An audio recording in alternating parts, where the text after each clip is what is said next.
Hello বন্ধুরা, কেমন আছো তোমরা সবাই? আশা করি তোমরা সবাই ভালো আছো। মামনের মনের কথাতে তোমাদের সকলকে সুস্বাগতম। আমার এখনো জ্বরটা কমেনি। যাই হোক, ওষুধ খাচ্ছি। দেখা যাক কদিন লাগে শরীরটা ভালো হতে। আমি আবার আরেকটি নতুন কন্ট্রোভার্সিয়াল ভিডিও নিয়ে তোমাদের সামনে চলে এসেছি। আজকে আমি সকালবেলা ভিডিও দিতে পারিনি, কারণ শরীরটা সত্যিই খুব খারাপ লাগছিল। তাই এখন তোমাদের কাছে ভিডিওটা নিয়ে আসলাম। আজকে সন্দীপের ভিডিওটা আমরা দেখলাম। আজকে অবশ্য গামলা এখনো পর্যন্ত কোনো ভিডিও ছাড়েনি। পরবর্তীকালে যদি ছাড়ে তাহলে দেখা যাবে। এবার ব্যাপার হচ্ছে সন্দীপ আজকে অনেক টাইটেলে অনেক বড় একটা কথা লিখেছে যে সে ছেলেকে ছেড়ে দেওয়ার মতো ডিসিশন নিয়েছে। আমারও এই সম্পর্কে কিছু বক্তব্য আছে, যার জন্য আমি এই ভিডিওটা করতে এসেছি। এখন কথা হচ্ছে বাচ্চার কাস্টাডি এখন কে চাইছে? মা। বলছি, মায়ের বাচ্চার কাস্টাডি চাওয়ার কি আছে? মায়ের বাচ্চার কাস্টাডি তো চাওয়ার দরকার নেই।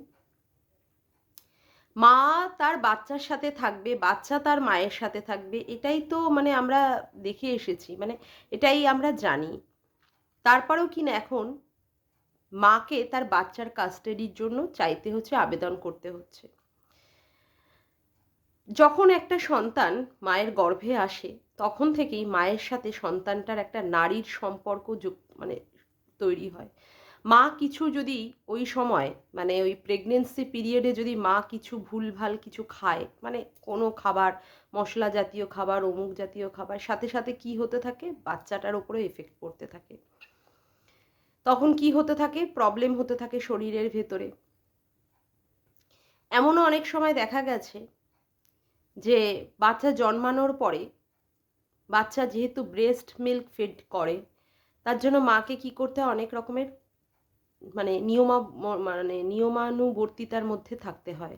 সেখানে অনেক খাবার তাকে রেস্ট্রিক্টেড করে খেতে হয়, তারপরে গিয়ে বাচ্চাটা যাতে ঠিক থাকে। কারণ মা যা খাবে বাচ্চাটা তার ব্রেস্ট ফিডের মাধ্যমে সেই খাবারটাই তখন খেতে থাকে।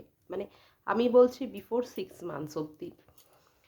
তখন এইভাবেই বাচ্চার সাথে তার মায়ের একটা গভীর নিবিড় সম্পর্ক তৈরি হয়ে যায়, বাচ্চাটার সন্তান পেটে আসা থেকে শুরু করে। আর তারপরে তো তার বড় হওয়া বা অমুক বাচ্চাটার কোনো কিছু হলো কি হলো না সেই নিয়ে মায়ের একটা উদ্বিগ্নতা, এরকম আমরা বহু দেখেছি এবং বহু সিনেমা হয়ে গেছে এই সম্পর্কিত। আমি একটা সিনেমার কথা বলি, আজকে না বলে পারছি না, কেয়া কেহেনা। হ্যাঁ, কেয়া কেহেনাই তো ছিল। ওই ইসের মুভিটা, প্রীতি জেন্টার মুভিটা।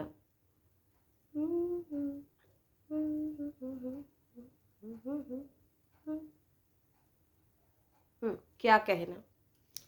কেয়া কেহেনাতে আমরা দেখেছি প্রীতি জেন্টাকে প্রেগনেন্ট হতে, এবং সে বিয়ের আগেই প্রেগনেন্ট হয়ে গিয়েছিল। তখন সবাই তাকে তুচ্ছ তাচ্ছিল্য করছিল, এমনকি তার প্রথম দিকে তার মা বাবাও তাকে মেনে নিতে পারেনি। যাই হোক, মেয়ের মুখের দিকে তাকিয়ে মা বাবা অসহায়ভাবে মেনে নিয়েছিল। একটা মানে কি বলবো, একটা থিয়েটার ওরা অ্যারেঞ্জ করেছিল ওখানটায়। তো দেখানো হয়েছে কোনো একটি মেয়েকে প্রীতি জেন্টার মতো করে, যে প্রেগনেন্ট, এবং তার মা বাবা তাকে অকথ্য গালাগালি করলো, এবং সেই সময় মেয়েটি কি করলো, মেয়েটি তখন গলায় দড়ি দিয়ে সুইসাইড করলো।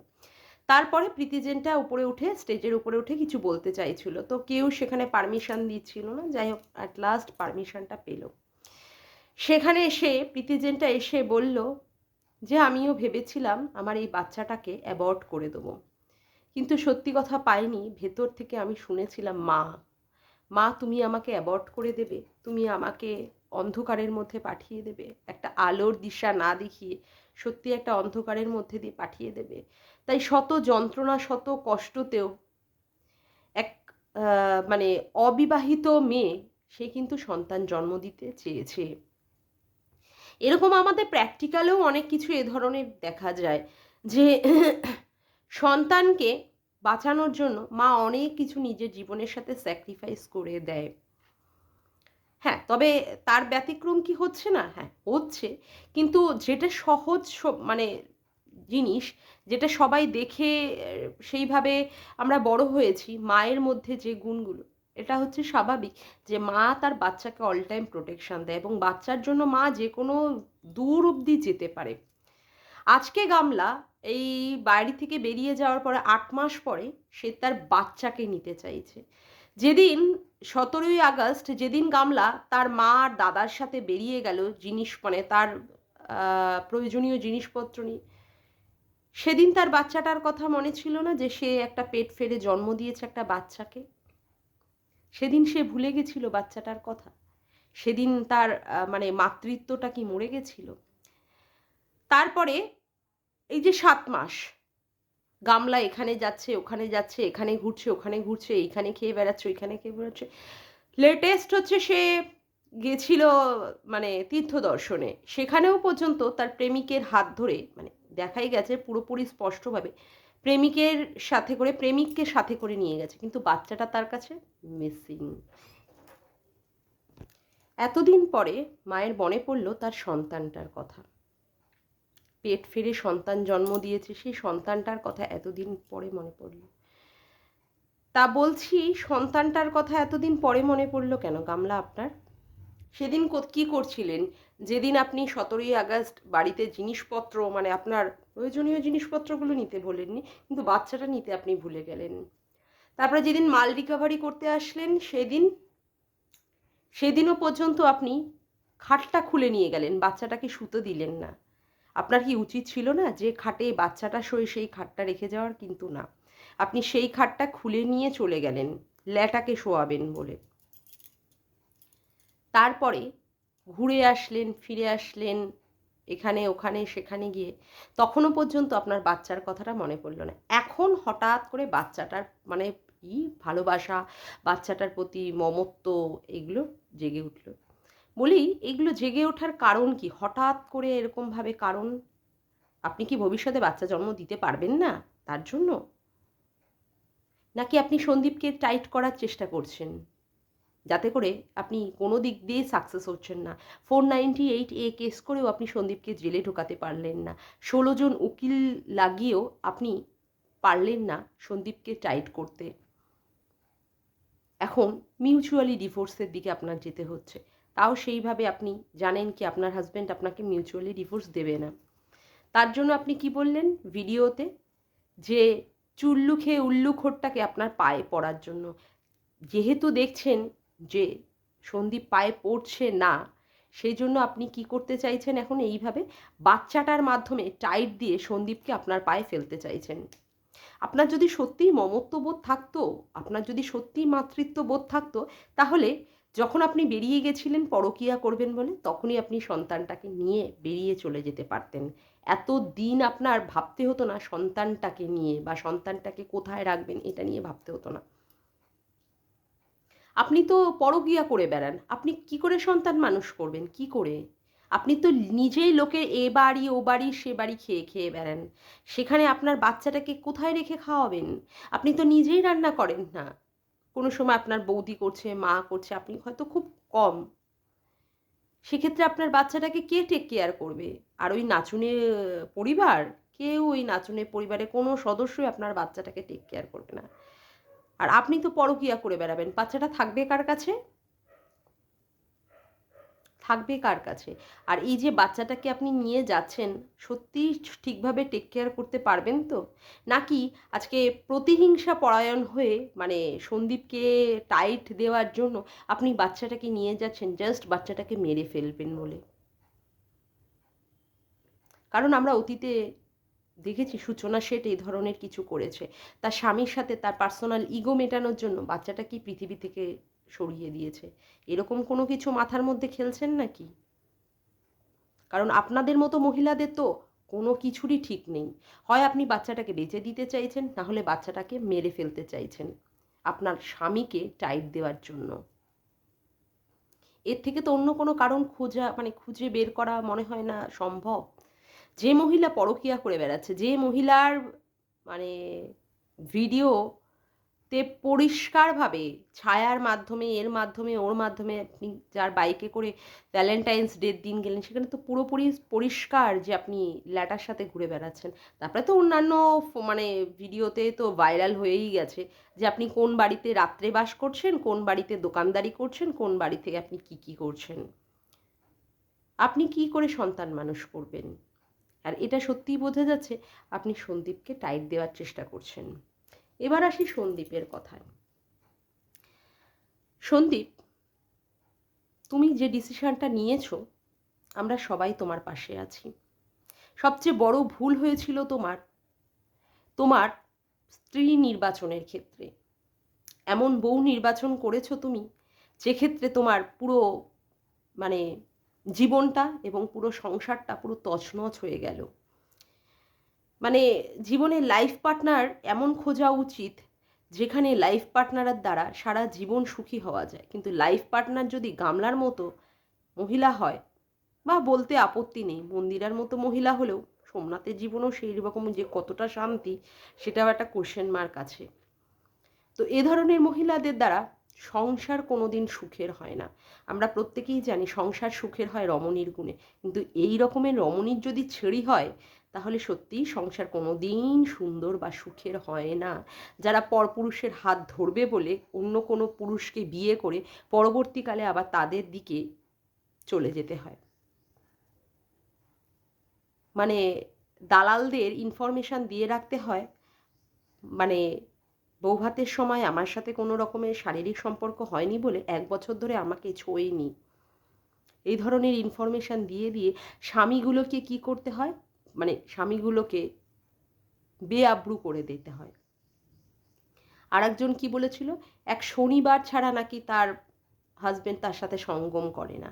এই তো সব ওয়াইফের ছিঁড়ি। আমি বলি কি সন্দীপ, তুমি যেটা ঠিক মানে ডিসিশন নিয়েছো না, সত্যিই আমি অ্যাপ্রিসিয়েট করছি।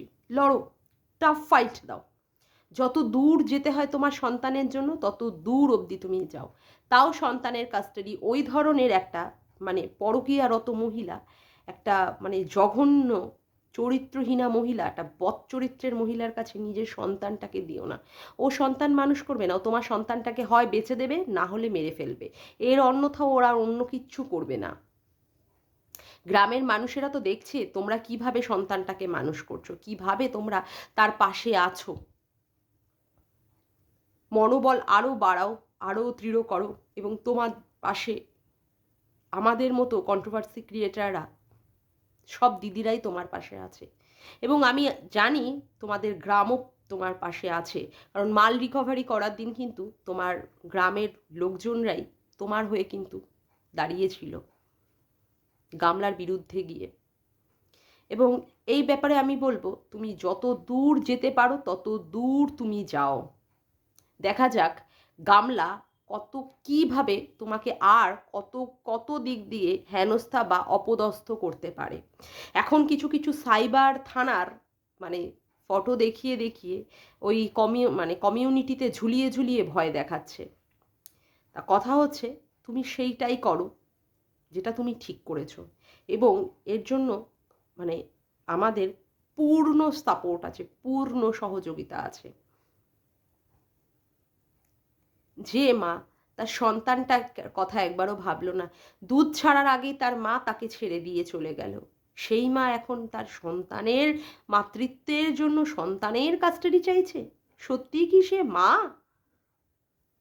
এ তো রাক্ষসী ডাইনি, পরকিয়া করবে বলে বেরিয়ে চলে গেছে। এখন তোমাকে টাইট দেবে বলে সন্দীপ, তোমাকে টাইট দেবে বলে তার জন্য তোমার সন্তানটার কাস্টাডি চাইছে। যদি সত্যি কাস্টাডি নেওয়ার হতো না, যেদিনও বেরিয়ে গেছিল সেদিনই সন্তানটাকে হাতে করে বা কোলে করে নিয়েও বেরিয়ে চলে যেতে পারতো, সেদিন কিন্তু করেনি।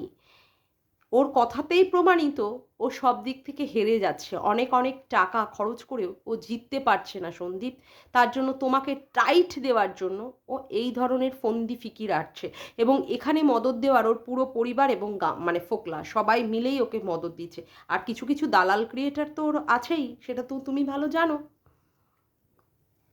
আমি বলি, তুমি মনের সঙ্গে যুদ্ধ করে যে ডিসিশানটা নিয়েছো রাত্রির বেলায়, তুমি বললে অবশ্য তোমার মা বাবার সাথে তোমার কথা হয়নি, আমি বলবো তোমার মা বাবার সাথেও কথা বলো এবং যে ডিসিশনটা তুমি নিয়েছো যে যত দূর অবধি যেতে হয় তত দূর অবধি যাবে। অনেক অনেক অ্যালিগেশন তোমার নামে আসতে চলেছে, আইনি মারফত আসুক। মাথা শান্ত করে, বুকে বল নিয়ে, মনে জোর নিয়ে এগিয়ে চলো। সবাই তোমার পাশে আছে, সবাই। আর যদি কেউ না থাকে, একলা চলো রে। যদি তোর ডাক শুনে কেউ না আসে, তবে একলা চলো রে। এইভাবেই চলো, চালিয়ে যাও। আজকে মানে বলতে সত্যি বাধা নেই, তোমার নিজের রক্তের দিদি, যার কিনা উচিত ছিল তোমার পাশে দাঁড়ানোর, সে কিন্তু তোমার পাশে দাঁড়ায়নি। এই হচ্ছে তোমার রক্তের দিদি। হতে পারে তোমাদের মধ্যে পারিবারিক কোনো বোঝাপড়ার কিছু ভুল বা ত্রুটি, তাই বলে নিজের মাকে বা নিজের ভাইকে কেউ এইভাবে ছেড়ে দিতে পারে না তাদের দুঃসময়ে। আর আজকে তুমি দেখো, তোমার সাথে যাদের রক্তের সম্পর্ক নেই, মানে শুধুমাত্র ইউটিউবের মাধ্যমেই তোমার সঙ্গে তাদের সম্পর্ক, তারাই তোমার হয়ে লড়ছে। এটাই হচ্ছে প্রকৃত সম্পর্ক। এবং এই সম্পর্কের জোরেই তুমি এগিয়ে যাও। হারিয়ে দিও না আমাদেরকে। সবাই আমরা আছি সন্দীপ, সবাই আমরা আছি। মনোবল বাড়িয়ে নিয়ে আরও এগিয়ে যেতে হবে তোমাকে। তোমার ছেলেটাকে তোমার মানুষ করতে হবে। ওই চরিত্রহীনা মহিলার কাছে দিয়ে তোমার সন্তানটাকে তুমি নষ্ট করতে পারো না সন্দীপ। এইটুকুই কথা তোমাকে বলার ছিল। তুমি যেটা ঠিক ভেবেছ, তোমার সাথে আমি 100% একমত। তোমার পিছনে সাপোর্ট করার জন্য আমরা আছি, সবাই সবাই আছি। ঠিক আছে, আজকের মতো ভিডিওটা আমি এখানেই শেষ করলাম। আমার ভিডিওটা যদি তোমাদের ভালো লেগে থাকে তবে অবশ্যই একটি লাইক করো, কমেন্ট করো, শেয়ার করো, আর চ্যানেলটিকে বেশি বেশি করে সাবস্ক্রাইব করে রেখো। আর অল নোটিফিকেশান বেলটিকে অন করে রেখো এরকম নতুন নতুন ভিডিও পাওয়ার জন্য। আজকের মতো আসি বন্ধুরা, আবার দেখা হচ্ছে একটি নতুন ভিডিওর সাথে। Bye, tata.